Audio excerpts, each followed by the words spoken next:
Hello everybody, welcome to my brand new Let's Play series. We're going to go straight into the sequel to the game that I did last time. It was Dark Souls Remastered for the PlayStation 4. Well, this time I'm going to Dark Souls II Scholar of the First Sin, the updated version of Dark Souls 2. I know it's been a while since I recorded or put out anything, and I apologize for that because it's like we explained with our podcast and whatnot. We've been doing a lot of stressful moving, doing from job to job. I didn't have a headset. Well, I'm using Shadow's mic right now, so hopefully it is of much better quality. I'm in our living room right now. I'm not actually down in the studio because I would be down in the studio and be doing this in a little bit better quality, but Shadow doesn't have enough room for me to have Dark Souls 2 Scholar of the First Sin on there, so I'm doing this on my PlayStation 4 Pro. But the goal is to, throughout the series, is take the same character and take him through Dark Souls 1, 2, and 3. And I've been putting this off way too long. I've been really excited to do this. I've been wanting to play this game for a long time again. I love this game. Horribly underrated Dark Souls game. So we're just going to go straight into it. I apologize if you hear me opening my Mountain Dew. That was probably very, very loud. Perhaps you've seen it. Maybe in a dream. A murky, forgotten land.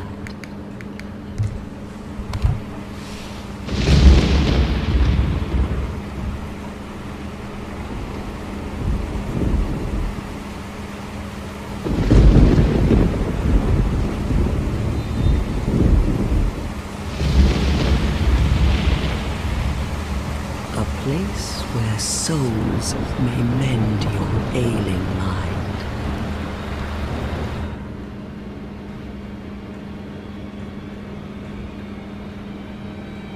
You will lose everything once branded. The symbol of the curse. An augur of darkness. Your past, your future, your very light.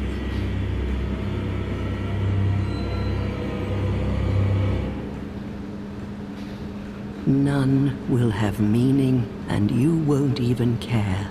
By then, you'll be something other than human. A thing that feeds on souls, a hollow.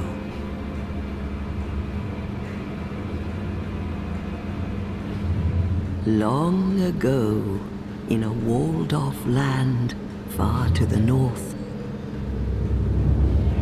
a great king built a great kingdom. I believe they called it Drang Lake. Perhaps you're familiar. No, how could you be? But one day, you will stand before its decrepit gate without really knowing why.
drawn to a flame.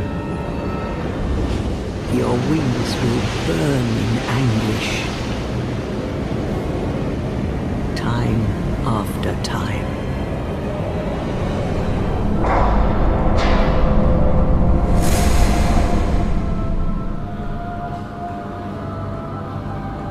For that is your fate. The fate of the cursed.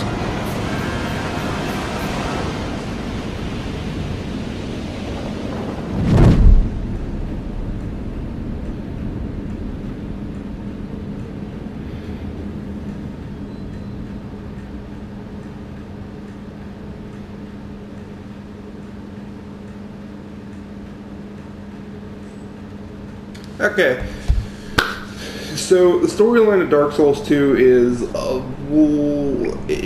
it's very different from 1. As you may have gotten from the story of the intro we just watched, it's not about the gods, it's more focused on the humans, the curse. We don't know 100% certain as to what happened between 1 and 2. We can only guess that it's either A, been a long time, or B,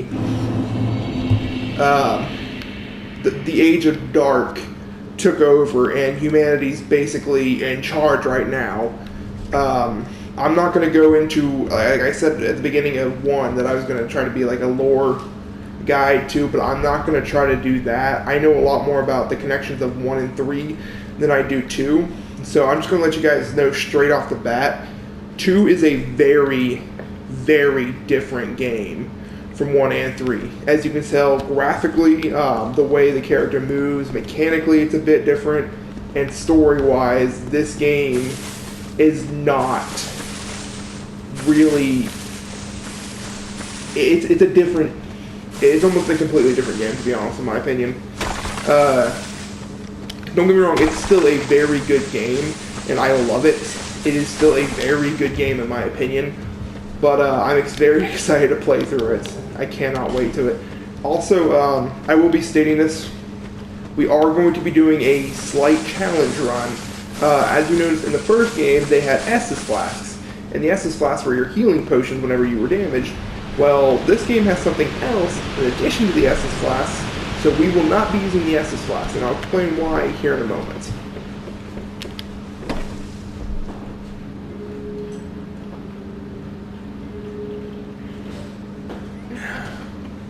What seems to be the ruckus? Alright, we're not gonna watch that. Alright, so they basically gave you what, instead of a humanity, which is called a human effigy, which makes you back to life.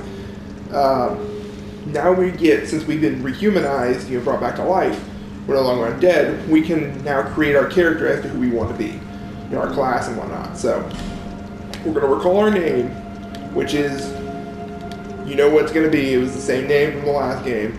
Gonna hit OK, yes. At least you know your own name. Yeah. Thank you, old bitch. Alright, so we're going to pick our class. Since I want to create basically the same character as I did in the last game, we're gonna go with the cleric. Okay, so we're gonna go more a faith quality build like the last character was. Now you get to choose a gift like you did in the first game. There's really, it does not matter at all. Oops, sorry, I hit the mic. It does not matter at all what you pick. You could pick really any of these things. Life Ring gives you a little bit more extra HP. Human Effigy gives you another effigy to rehumanize yourself. Those give you the healing items, which I was just talking about. We're not going to pick that because that's gonna, in my opinion, that's going to make it just too easy at the start. I want to struggle a little bit. Homeward Bone, y'all know what that does. Seed of a Tree of Giants. Seed of a Tree of Giants. This item is a PvP item, and it basically makes all the NPCs, the enemies in the area aggressive to invaders. I don't think this game is going to be very populated, so we're not going to pick that. Bonfire Aesthetics puts whatever area you use that bonfire on into New Game Plus so you can keep farming it. We're not going to use that. We're going to go with the Petrified Something, and I'll show you what that does here in a little bit. Okay, so body, Obviously, I mean, you might be able to tell from my super feminine voice, but I'm a dude. We're just gonna go with the average, and we're gonna make him jacked because I'm not jacked in real life. I'm chunky as hell. Alright, so we're just gonna keep the face like that. I don't really need to change the face. I'm probably gonna be wearing the helmet anyway. And for hair, we'll just do that. It looks very dapper. We're making kind of like a brownish hair color. Yeah, there. One thing that they added in this game that I thought was kind of cool was the addition to be actually able to have beards. And they automatically make the beard color match your hairstyle. If you guys can hear that, that's actually Shadow coming down the stairs right now. Oh wow, you actually have a shirt on. Well, yeah. I'm doing the first episode now. I figured as much. Yeah, he's downstairs. What? How's the audio coming out? It's coming out pretty good. When I get this done and recorded, you'll be able to play it, or I'll play it for you and let you hear it. Okay. It's not as good as what we were like hoping to be because it's such an open area. It's still sounding very kind of echoey. That might help. Guys, I've never used this mic before, so I was kind of just winging it. Yeah, he's using my professional mic, so. Yeah, hopefully the quality is good. But yeah, I was just explaining on the character creation and whatnot and what challenge I was going to be doing. Oh, what is that challenge? Recap it for me. Okay, so actually I didn't fully explain. I just told them that there was something in this game. We're going to skip that. Okay, so you know how in Dark Souls 1 you had Estus flasks, right? Right. Well, Estus flasks in this game are kind of overpowered. They heal slowly and they activate slowly, but one Estus flask, even if you have a lot of health, can do like a fourth or half of your health if you have it fully upgraded. I'm not going to be using Estus flasks at all in this game. At all. I'm going to be using those life gems. How are they different? Basically, they're a small consumable item. Here, I'll just go ahead and waste one because they're really easy to get. Boom. And that can heal you. It can heal you a decent amount, but it's not nearly as much as the Estus flask does. And you can stack 99 of those in your inventory. This game actually does look a lot better than I thought it was going to. Oh yeah, the Scholar of the First Sin Edition, in my opinion, is absolutely gorgeous. Because I've seen some gameplay on Dark Souls 2, but that was on 360. Yeah. Oh yeah, the next gen version of this game is absolutely gorgeous. So yeah, that's basically the challenge I'm going to be going with this game, to just use the life gems and no Estus flasks. What footprints are those?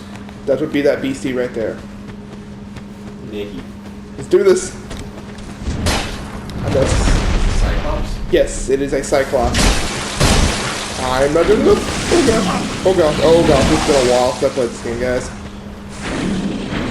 I thought you weren't going to sit in for this first episode. He fell. Oh gosh.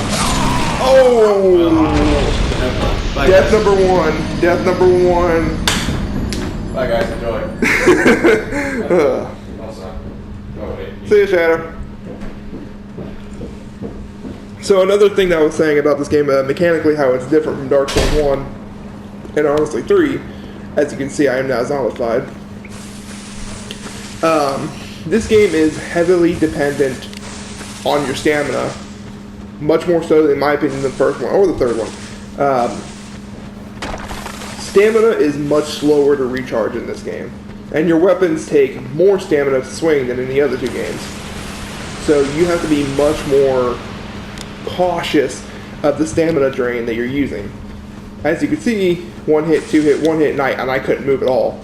So, and I'm used to, in Dark Souls 1, being able to actually, spam. Just simply because it recharged quickly.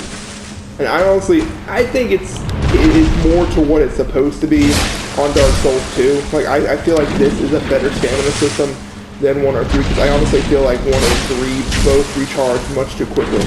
Especially out in terms of PvP. Because, honestly, I just feel like somebody could go in, spam, and then still retreat. Which I feel like if they're spamming like that, they should be punishable. You should be able to be punished by the boss, as I have been able to be punished right there. But that's just my opinion. They're still both very, very good games. You can tell y'all know how much I love Dark Souls. Oh shit, he just sat on me. Not mean to say that word. Almost got him.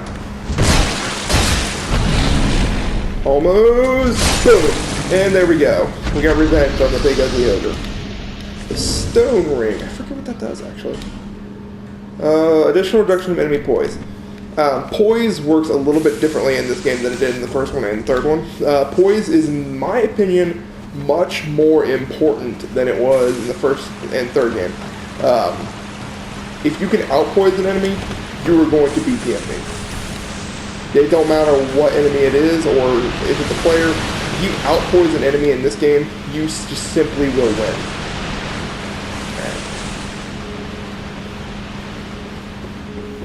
Go back through the little hut. Wow, you open the door so slowly. Don't need to talk to her. Go back up here. And use a chest. Extra game effigy. Oh, other thing I'm going to be doing is I'm not going to be using healing spells.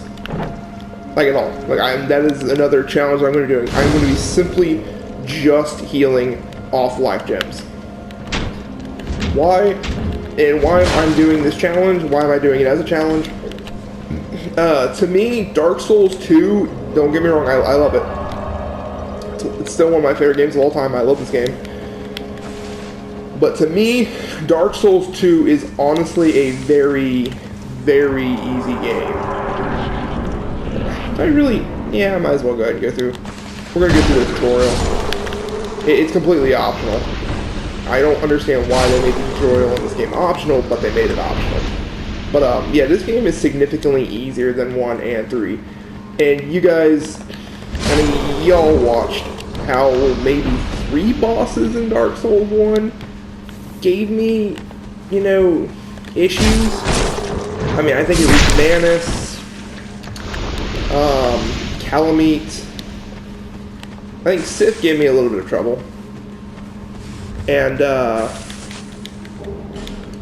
you guys didn't see this, but it happened. The Bed of Chaos, that boss gave me trouble. So, I'm going to try to I just want to make it more entertaining for you guys. I don't want to do like a psycho serious, challenge, but I do want to make it a little bit more entertaining for you guys to not just watch me just blow through the game like you probably, like I did in the first game. I don't want to blow through it like I did the first game. Basically, it is why I'm doing more of a challenge run than I am. And honestly, with this game being as easy as it is, I feel like having more of a challenge will make it more entertaining and more fun for myself to play. I know a lot of people do like some serious challenges, like doing a level 1 playthrough. I don't ever intend on doing anything like that. The hell with that. Never will I ever do a challenge like that. Or like one YouTuber or Twitch, might have been a Twitch streamer, I don't know. He did a challenge which I thought was actually very, very impressive, where he did the entire game, 1, 2, and 3, all 3 games, and Bloodborne, I believe. And if he got hit a single time, he had to restart over. He did all 4 of them, and hats off to him.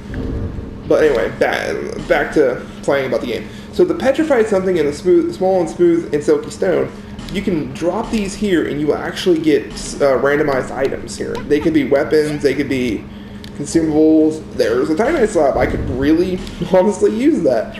That will be an item that I could use to fully upgrade my weapon. And a raw stone. I might be able to use that too. So okay, so this is just basically the starting tutorial area. There's not a whole lot to do here. It's just kind of a really boring area. And now we are going to go to the Firelink Shrine of Dark Souls 2. Which is, honestly, graphically this area is breathtaking in my opinion. The use of lighting in this area is absolutely gorgeous.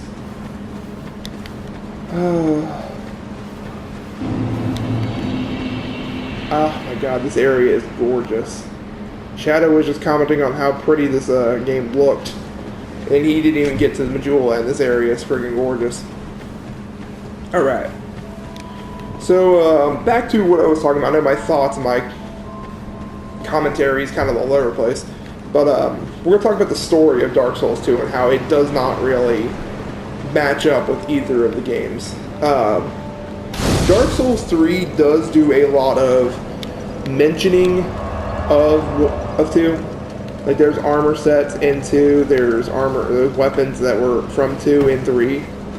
Are you bearer of? I will remain. But Take this. it's kind of its own separate beast. There. Yeah, we're not gonna use that at all. But it's kind of its own separate beast, like I just said. The story you guys know is you're a chosen undead. Basically, your goal is to usurp the throne of the gods, and to fuel the first flame, or let the Age of Dark come about. Well, in this game, the Age of Dark has already happened. You're in the Age of Dark. You're in the Age of Man, and the curses came about again. And kings of mankind have been dealing with all the undead curse. So several kings have tried several different things to deal with the undead curse, to solve the problem, to cure it, to kill all the undead, but nothing's working. This is a cycle. Your character, whom you saw in the beginning when he got pulled into that whirlpool, is from another cycle later on down in the future. So you go back in time to the land of Drangleic to try to find a cure for your curse. Yeah, it's kind of all over the place.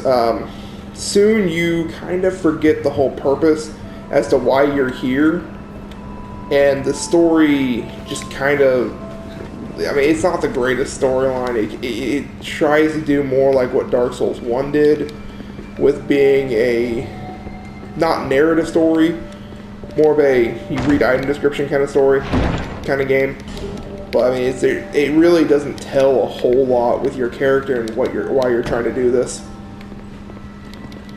But you'll see more as like what's going on as I progress.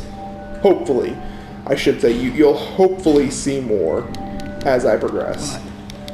Alright, we're gonna use these soul consumables because honestly I don't really like these robes and I have no boots. So pop those, try to get some armor. There we go. Oh no, don't buy 2. What the hell are you doing, Xeno? Thanks very much. Pop our gloves, pop our boots. Alright.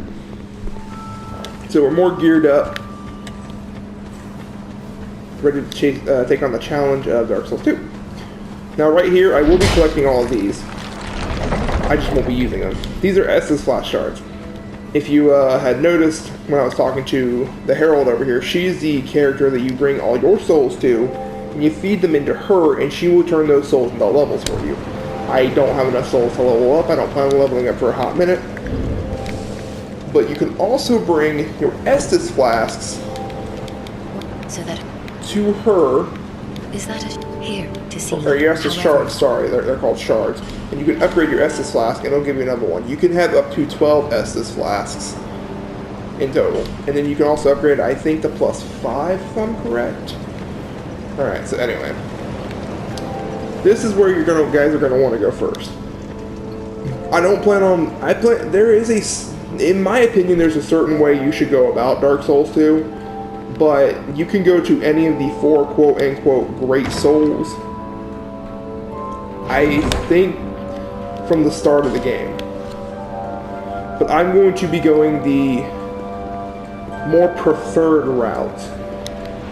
So, I mean, I'm going to be taking basically the easiest to the hardest, in my opinion.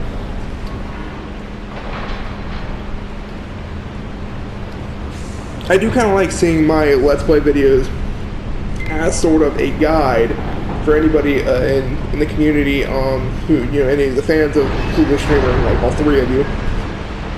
For any of you guys who want to get into the Dark Souls series, because honestly, I know Dark Souls, it's a learning curve. So if you guys use my Dark Souls videos, as kind of like a guide, I'd like to show you the easier way to get into the game, not throw you to the wolves, pretty much.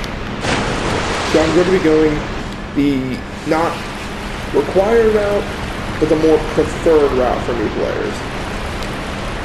That guy, you guys don't want to fight him. You saw the last one that I fought. I'm pretty sure he's a lot stronger. So, I mean, you guys can just walk right past him. Alright, come on, guys. Boom. Boom. Oh, hello. Boom. Boom.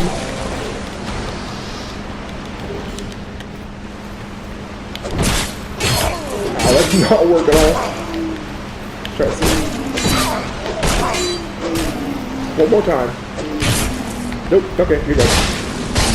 Parrying works slightly differently than it did in the first game, so I'm not good at parrying at all on this game. Not at all. Light that bonfire.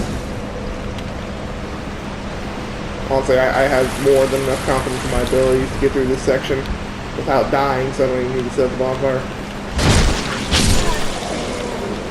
One tip I will give you guys, especially being new players, is the biggest challenge of Dark Souls 2, in my opinion, is just simply managing your item durability. It seriously is. The item durability in this game is so stupid the way they did it. Oh, hello. Your weapons are repaired every time you go to a bonfire, but your weapons have such little durability. If you can hear it, it's raining out there, I apologize, but I cannot control the weather. But yeah, your weapons have such little durability that they can very easily break between bonfires, between areas, between bosses. So my recommendation, if you guys don't want your weapons to break or want to be left, you know, from your +5 weapon, you have to go down to a +1 or a +0 weapon, I highly recommend you guys focus on upgrading either 2 of the same weapon that you want to use, or just a couple different weapons, so you have something you could use. This is going to be a little bit of a longer video, just simply because the first starting area, honestly guys, is kind of huge, and I don't want to just, you know, I don't want to just run through it. I actually want to play the game. So we're going to try killing all these guys. They're very easy to take on one at a time. If you can, just pick them off one at a time. That's the easiest thing to do. Boom, boom. And for those who have played the original Dark Souls 2 and Scholar the first end, there are multiple enemy placement changes. Whole areas have been slightly altered.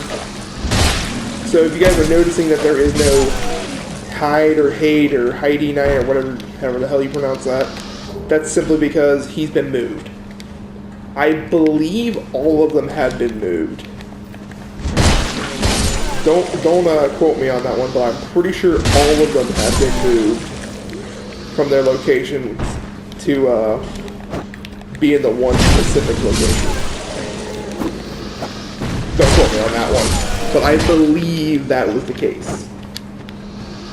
Pop a life gem, set myself on fire. Alright. Up here.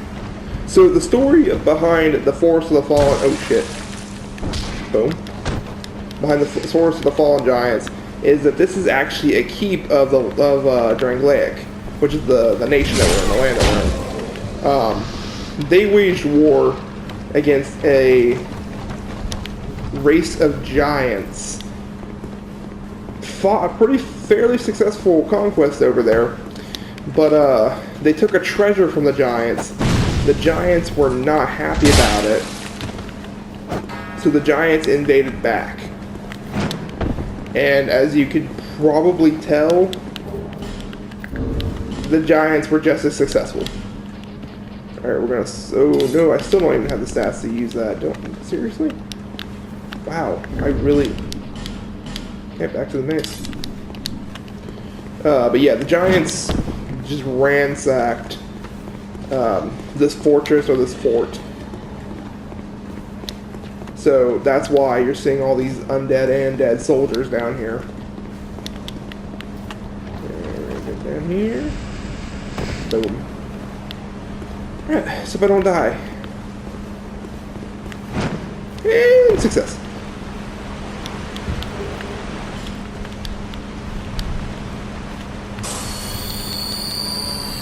My goal is to try to get to the boss in this area, but depending on how long this video has been recording for, I might not be able to. Or I might just basically have to rush to the boss. I got all that crap there.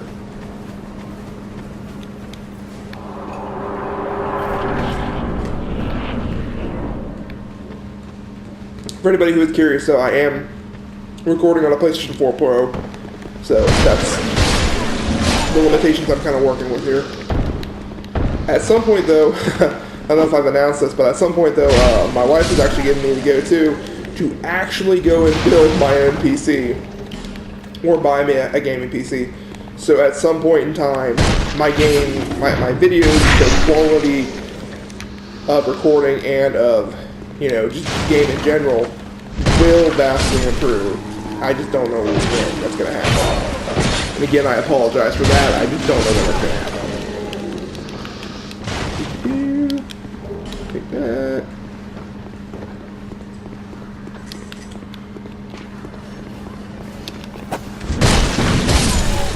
Anybody else see how slowly that thing was thrown?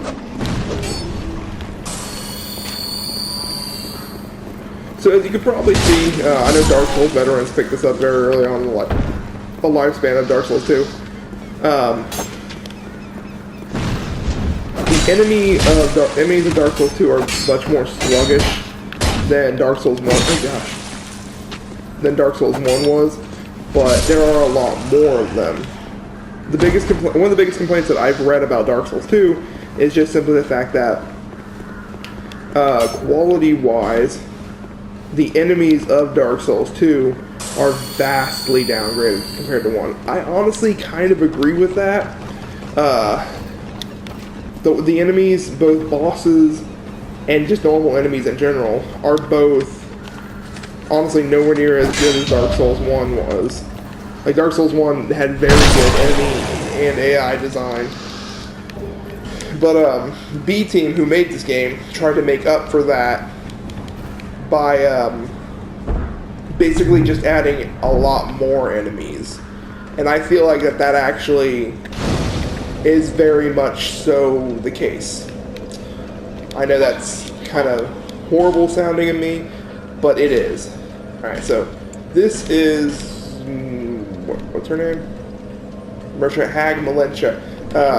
Once you beat the boss of this area and talk to her, expire her dialogue line, she will actually return to Majula, and you can buy essentially an unlimited form of life gems from her.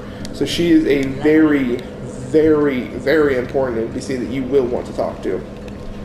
And until I beat the first boss, my life gems are actually going to be very, very limited. Oh god, I guess I didn't do that. What's my weapon at? Oh yeah, I'm going to have to set the bonfire because of my durability. Yeah, my life gems will be very limited, so I have to be careful up until I beat the first boss. So what I think I'm going to do, instead of exploring this area first, I'm just going to go straight for the boss, and then next episode, I believe we will explore this area.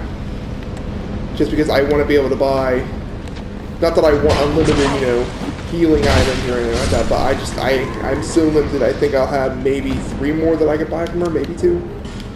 You'll find more life gems out and about in the world of Dark Souls 2, but the majority of the normal life gems, the smaller ones, the ones that I have right now, you can buy them from her.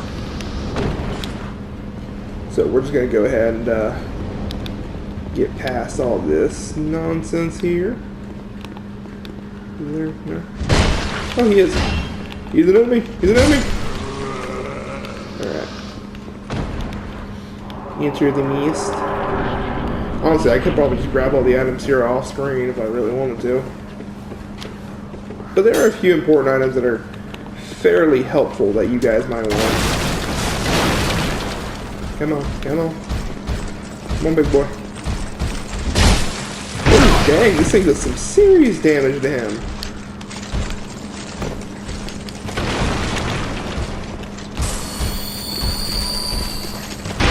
Oh, gosh. Big boy does some serious damage to me, too.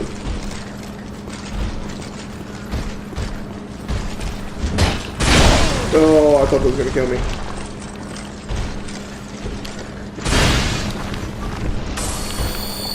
Off the life gem.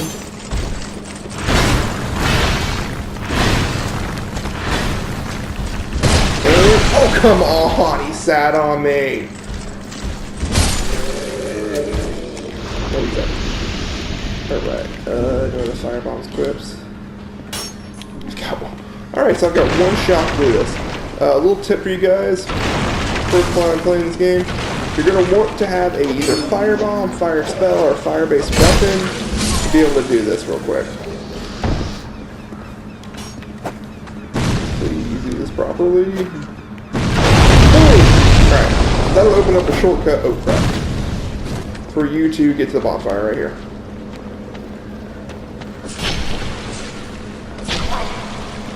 Die, die, die, oh god.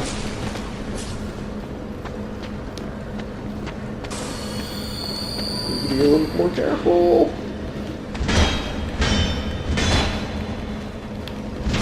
Boom. Alright, let's see if I can buy any more life gems from her real quick.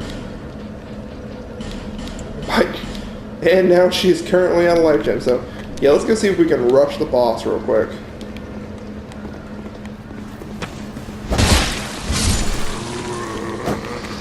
Just trust me, ow. Getting all those life gems would definitely help me out.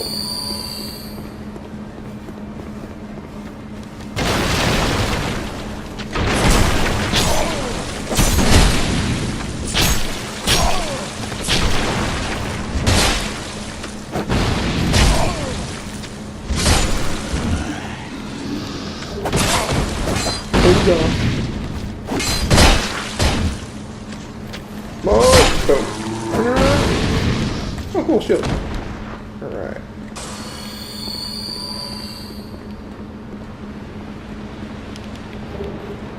More bone, single life gem.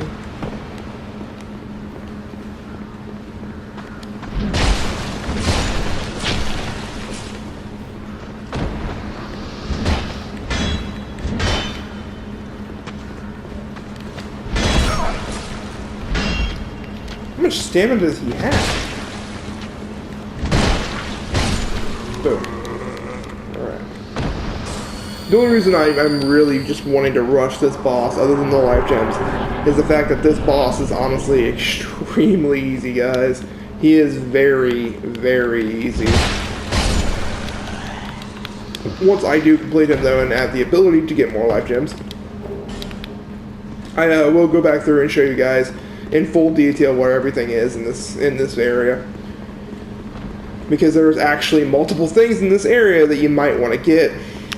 And also actually a secret boss that you guys might not know about. I mean, he's fairly well known in the Dark Souls community, but not all y'all are Dark Souls enthusiasts like me.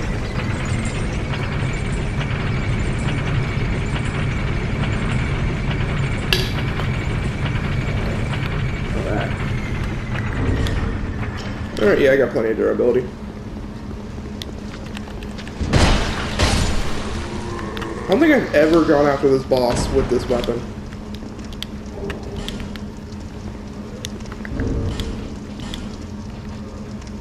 Oh, significantly worse armor. Just because it's my only headpiece, might as well use it. Alright, let's go.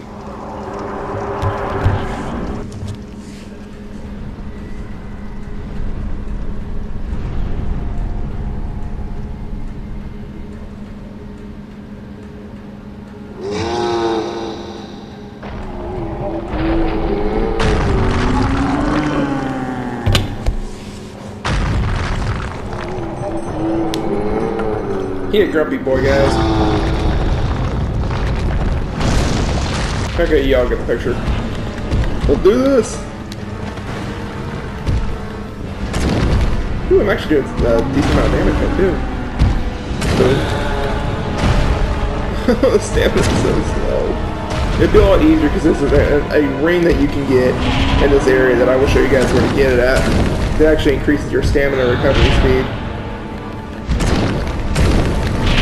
Ow! Let me kill him real quick. Boom. Okay, so he is so mad that we are kicking his ass that he rips off his own arm to start using it as a weapon to kill me. How metal is that? Oh. I think I got this boss in the bag.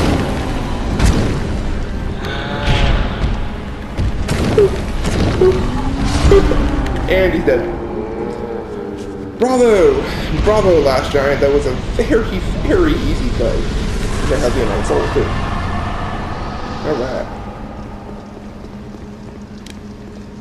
So, we, oh, wow, she's just glitched. Alright, so we killed the first boss in the game. We kind of explored this area a little bit. I explained what the challenge of this playthrough is going to end up being. Next video, or next episode, what we're going to do is I'm going to buy some upgraded armor. I'm going to try to get some more equipment and show you guys this area a little bit better, because there is actually, believe it or not, there's actually a boss in here that is significantly more challenging than the boss we just fought, that you don't have to fight, but we're gonna do it because there's a lot more souls in it, and he's just a lot of fun to fight.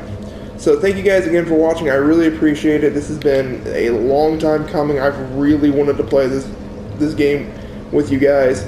I apologize for my commentary. Has been kind of, you know, it was kind of spotty. It's been a while since I've done a solo video or a solo anything, so I'm kind of just getting back into the hang of doing it. But be sure to like and subscribe the Clueless Streamer YouTube channel. Check us out on podcast. I think that's about it. Oh yeah, like and share the Facebook page if you guys want to. That's a big help. See you guys next time. I really appreciate this, guys. Love y'all. Goodbye.